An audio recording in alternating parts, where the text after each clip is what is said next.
माणूस सांगतोय पैसे पण संपले, चिपाला पण पैसे नाही. काय करू मी?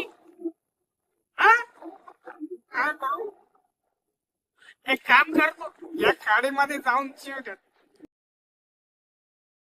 काय देतो आता, दिवस देतो. काय काय काय झालं काय तुला? काय सांगू भाऊ, काय सांगू? एवढा वैताग झाला, पैशाला जीपे नाही, जीपेत पैसे नाही. कशासाठी पाहिजे तुला पैसे? दारू दारू लय आवश्यक आहे मित्र, लय आवश्यक. बाबा ही बोट माझी आहे, तू जीव देशील तर माझ्यावर येईन सगळा. मला काय पर्याय नाही. एक काम कर, मला 1000 रुपये पाठव, स्कॅनर देतो, 1000 रुपये पाठवा मला, मग मी जीव देत नाही. दारू घे आणि पितो.